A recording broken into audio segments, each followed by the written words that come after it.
Swayam Prabha. Digital India. Educated India.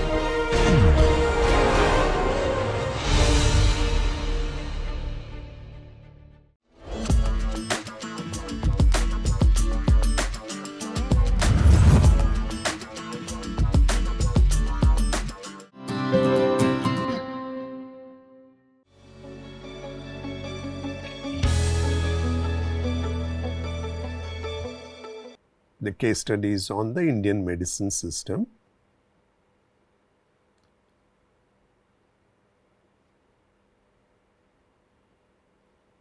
So it follows the design thinking and innovation process. The process involves research, analysis, ideation, prototyping and recommendations. The tools involved are brainstorming, mind mapping, user interviews, circular mappings, causal mappings and prototyping. It also is carried forward in the project through secondary research and primary research, use of these tools, prototyping and coming out with recommendations. And then finally, this is the case study.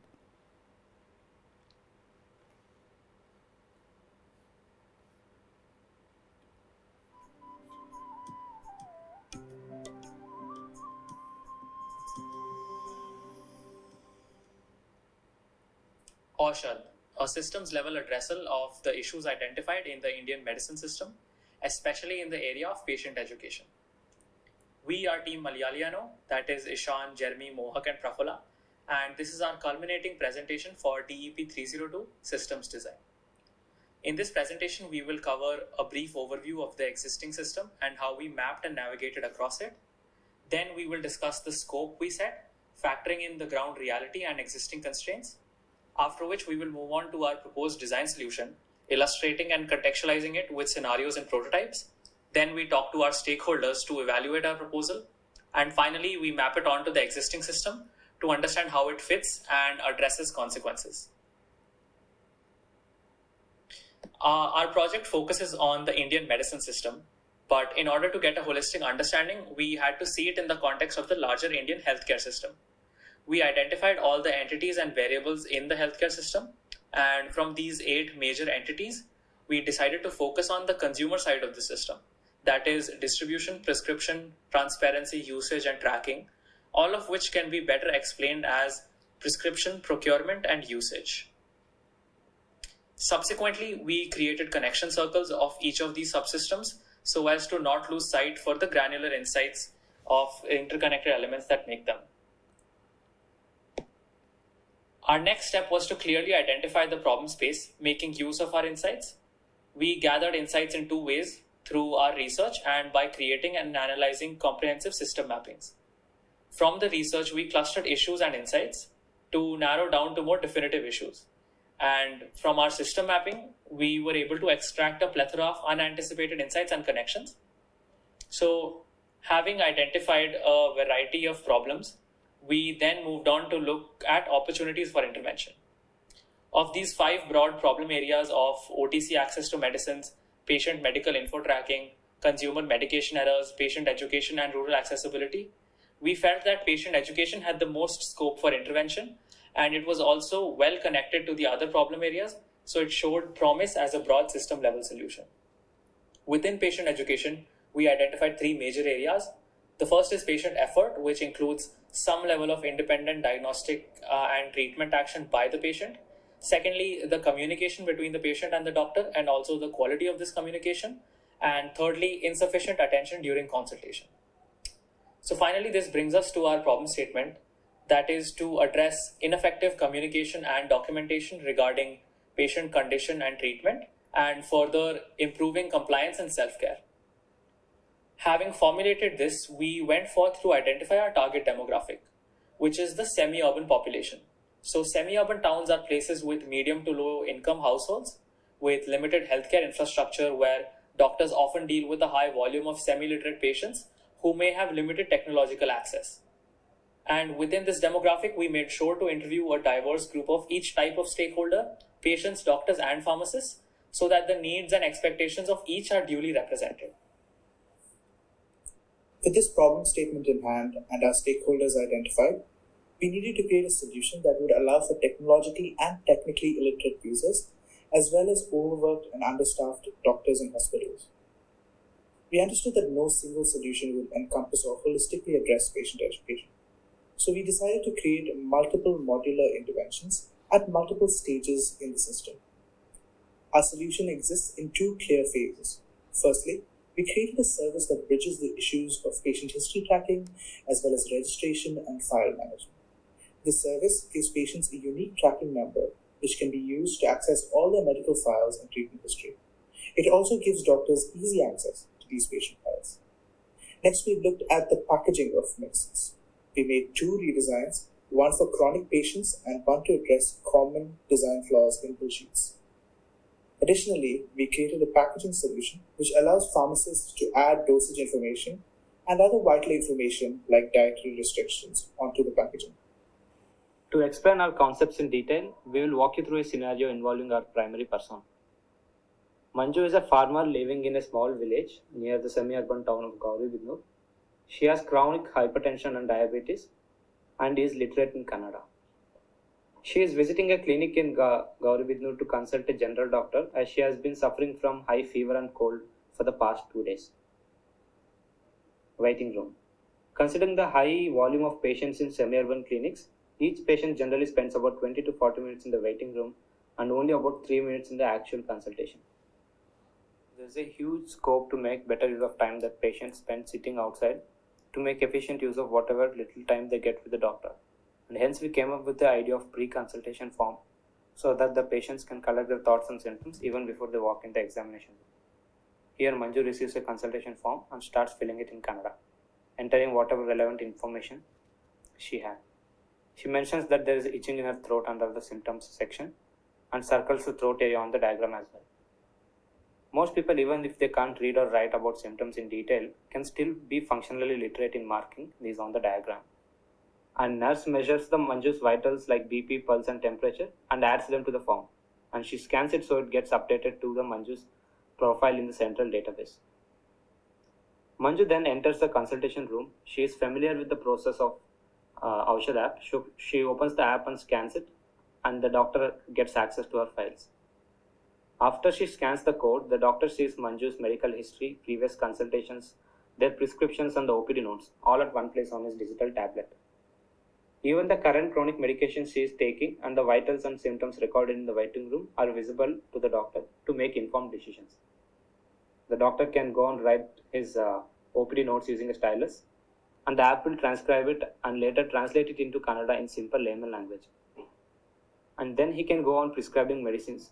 He can search for the medicines, adjust dosage, course duration and more. Here the app checks for drug interactions and possible side effects with any previous medical conditions or medications. The interface then gives a heads up to the doctor so he can let the patient know about it or just make changes in the prescription. In this example, the app shows the newly prescribed drugs interacting with Manju's BP tablets, as ibuprofen lowers the working power of BP tablets. So it just lowers the course duration and lets the warning stay on the prescription for Manju's reference. Once the doctor has finished prescribing, the prescription gets digitally saved, and a cheap thermal printout copy is also available for Manju. Currently, prescriptions are completely illegible and only work as a token of purchase rather than an important informative medical record. Illegibility is a big issue even for pharmacists, because instances from our primary research show pharmacists misreading the prescriptions and giving wrong medicines to the patients. And the existing packaged information is too generalized and usually written in medical jargon, which might not be relevant for all patients. The app's digital prescription and generation solves all these issues, including showing vitals, medicine name with doctor approved alternatives and easy to read icons for dosage instructions, and the doctor approved personalized warnings in Kannada. When Manju visits the pharmacy to get medicines, the pharmacist can place each individual medicine in these custom pouches and just tick the correct usage instructions. This splits the information from a singular prescription into per tablet basis, so it's easier for patients' convenience. This also helps Manju identify her own medicines and differentiate from other medicines in the house. And when she gets home, the app has already translated the doctor's notes in understandable Kannada language to help her understand her diagnosis and medicines better. The doctor also suggested a couple of videos for Manju to watch so she can understand her condition better. Existing packaging has lots of completely irrelevant information, useful to pharmacists but not necessarily to patients. Our proposal for redesigning packaging clearly focuses on the patient's uses, separating legally required information like manufacturer's address and other information aside. And the name, expiry date is printed on the back of each tablet. So even if the pharmacist has to cut the tablet, important information is carried over. We also designed symbols for different medicine classes, such as dietary supplements, stimulants, antihistamines, analgesics, etc. Chronic medications are currently packed like any other medicine, but the compliance of these daily medications is very important. And there are lots of human errors involved, like accidentally taking medicines twice, or missing one, or even taking the medicine of someone else in your household. So we designed a tablet strip which comes with day markers to track medicines and offers demarcated blank spaces for patients to write their own relevant information such as date of purchase, etc. While this scenario talks about Manju who has a smartphone, users with feature phones also have equally access to their patient history database, medicinal information, and medical literature in their preferred language using the automated Aushad hotline and SMS service. They can message medcodes and receive all the relevant information as a reply, or use the missed call system to avail audio literature about specific conditions as an automated phone call. All these interventions at different levels in the system ensure that the patient is duly educated about correct usage and potential risks. There is enough redundancy in the system such that even if one intervention were to fail, the other aspects would ensure safe medication usage. During the ideation and development phase of our design process, we worked constantly with our stakeholders, getting feedback and inputs on our designs. Once we had detailed the concepts to a high degree of fidelity, we took feedback from our stakeholders to each of the ideas in isolation, as well as how the solutions worked on a system scale. First, we spoke to a chronic patient, an adult male who takes medication multiple times a day. They were very appreciative of the central medical database as they had faced a lot of issues when moving hospitals. They did, however, have some issues with privacy concerns and were worried about malicious doctors selling their information to third parties. We plan to address this by using secure means of data transfer and storage, so doctors only have access while a patient is being treated or has consented. They also had concerns about the chronic medication redesign. They were concerned with the English letters on the tablets and said that older people from rural areas might have difficulties understanding them. And we have addressed these to some extent using codes for each medicine, allowing people to use the internet or the automated SMS service to get personalized medicine info in their preferred language. And finally, we ran the idea through Dr. Chaitanya, who works in a hospital that sees a high volume of semi-urban patients.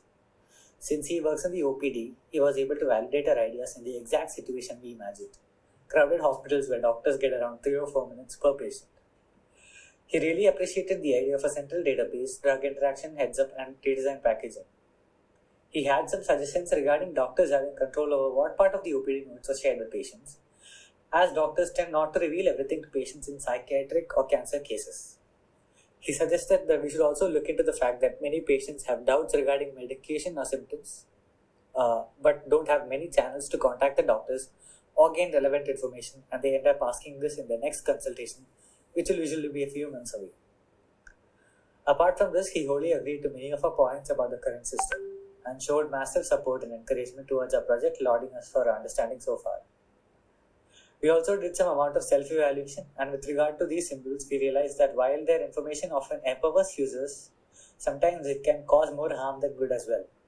Trying to reduce something as complex as medicine types into a handful of symbols is too reductionist and could very often lead to people associating completely different medicines with each other, potentially leading to a plethora of serious medication errors, especially with regards to the elderly.